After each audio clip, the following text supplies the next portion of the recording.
Hey guys, subscribe for daily content, and if you're shopping for gear, make sure you check out the description for the newest items at some of the very best online retailers. There's also links for some of the items that I personally recommend. Thanks!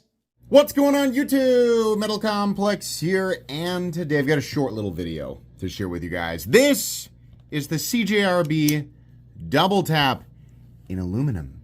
The scales here are extremely cool. These are such nice scales. In fact, the entire knife kind of, I think this is a good example of a sub $100 knife that is really popular for a particular reason, and it is a something that not many companies seem to be doing or realizing that people enjoy. So it's not for everybody, but I have noticed the popularity of the double tap. And I just want to make this quick video since I've already reviewed the double tap. It's really cool. It's obviously overly cumbersome. It's not going to be for everybody. Not everybody loves the material combination. That's fine. But I wanted to do a quick little overview of this one in particular and just talk about it real quick. Thanks so much to CJRB for sending this in. They actually sent me two of them. I'm going to give one away. I'm going to keep one because I really like this. Make sure your notifications are turned on for the Metal Complex YouTube channel. This version, the alternate aluminum version, and the less expensive G10 version will all be linked down in the description so that you guys can check these out if you want to. So this is D2, and I think right off the bat, people will say, oh my gosh, that much money for D2. You kind of have to aggressively ignore everything else that's going on with this knife that would obviously contribute to the price tag in order to justify a complaint about that. But at the same time, on the other side of the coin, I kind of understand why somebody might want something different than D2. At sub 100, considering this thing is so large and so beastly and ridiculous, personally, I'm okay with it. But there's a number of other steels that I think people would, prefer or be happier with, or, if it changed to that steel, they'd be like, yeah, this is also fine. So it really is pretty subjective. Typically, I say, I don't really want to see D2 over 50. Unless there's a whole bunch of other elements, that can obviously, contribute to the cost and make sense of it. I think as long as it's sub 100, we're okay. And that's what this is.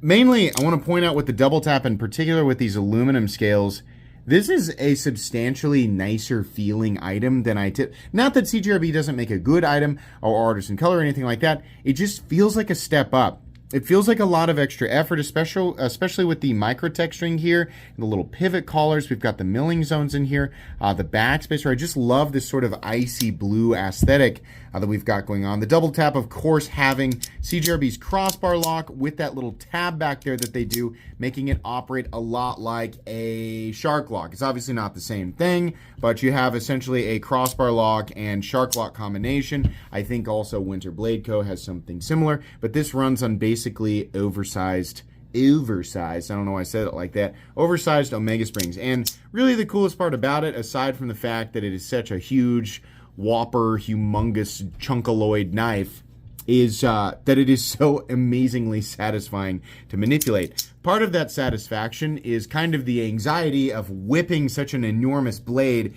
in and out. I mentioned this in the unboxing. Every time I deploy this knife and whip it closed, there's a little bit of me that goes, ooh, because I have to remember, like, where are my fingers? Obviously, you don't want your fingers here. A lot of blade coming down, but it's kind of exciting in a crazy way. Despite the fact that this is a big, thick, crazy, ridiculous knife, it actually does come down to a fairly thin edge. I mean, for the starting geometry, because the starting geometry here is something like 165 to 190 thousandths. I mean, it's not like absolutely titanic, but it's definitely what most people would consider to be a thick knife. Yeah, it's 185 thousandths. So we're looking at like full-size Demco MG8020 or nearly XM24 thickness for this blade.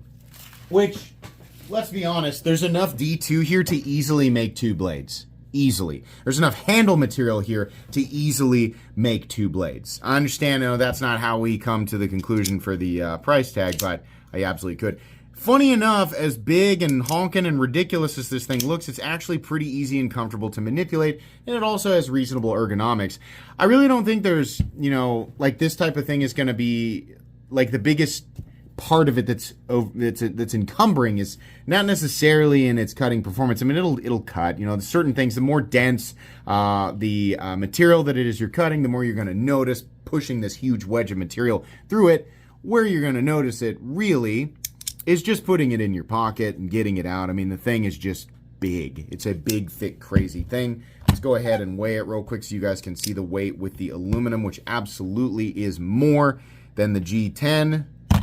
Right there, 8.6 ounces. This is a big old chunky fatty fat boy. I'm a big fan though. Big fan of that. That's part of the reason why I'm keeping it. I like these big overbuilt knives. If CJRB could implement this exact system with a coil spring, which people always say, oh, it might not be possible. The problem here is that adding a coil spring would change this part of the grind. Or you'd have to pack in an itty bitty teeny tiny coil spring in here, or you'd have to find a way to transfer the coil spring somewhere completely and totally out of the way of the cutting edge. We've seen this from knife companies before. It certainly does limit you. You have to sort of reroute where you're putting that stuff, but it is possible. I think that would be really cool. It would make CJRB's locking system really stand out, given that you can manipulate it both as a standard crossbar lock and with this tab, but instead of Omega springs, utilizing a coil spring. This would be such an awesome move. I love to see CJRB implementing top liner locks or button-operated liner and frame locks. They actually implemented a button-operated top frame lock. That was the first one I'd ever seen. I think it's the first in knife industry history. It's really cool. So I know that they're, not totally against implementing different systems, and I think that's something that's worth looking into. But this knife represents, you can see the popularity of this knife. And people who don't get it or they look at it and say it's not for me, that's fine. What I'm saying is that there's a larger than normal amount of people paying attention to the double tap. It's gotten more attention than what I normally see for a knife that costs less than $100. It's kind of like a baseline amount of attention that things get.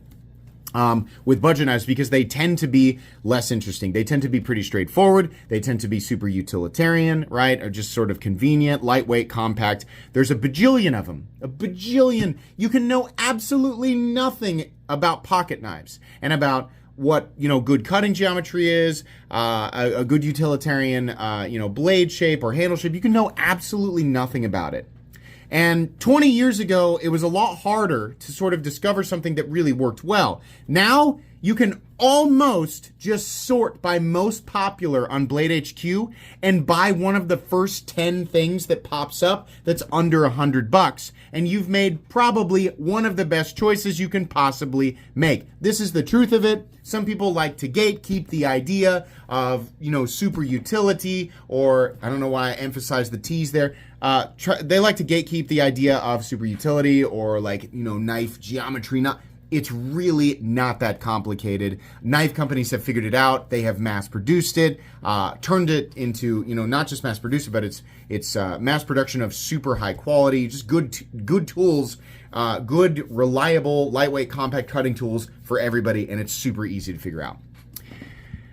This represents a knife that is so far off of that beaten path that it's the reason that it's getting attention. Not only does it have a slightly unique means of manipulation within the locks, just a tab back here, but it's also this big, crazy, huge honking thing, and it still manages to be under $100. There is a distinct lack of big, crazy, fun, high-quality knives that are under $100. And it's not because, you can't build them, because they're so big. No, clearly it can be done. There needs to be, in my opinion, not for everybody, because these are obviously not for everybody. We're going to have people missing the point here. Well, I don't like it. Okay, right. The vast majority of people will still not like it. The point is, for the people who do like it, it's very noticeable. You can see it across social media. There are more people than normal interested in this sub $100 knife. And it's very clear why. It's because it's this big, crazy, ridiculous thing. Nobody needs this. Nobody needs it, right? But you have if you're just looking for a knife that you need, well, the knife world has an ocean of that stuff. None of that stuff is hard to find. This is different. It's fun and it's special. And the addition of these aluminum scales just makes it, in my opinion, that much more interesting. It's $10 more than the standard version. The standard version is $70. This version's $80. In my opinion, if you don't mind the extra weight, the aluminum one is just incredible.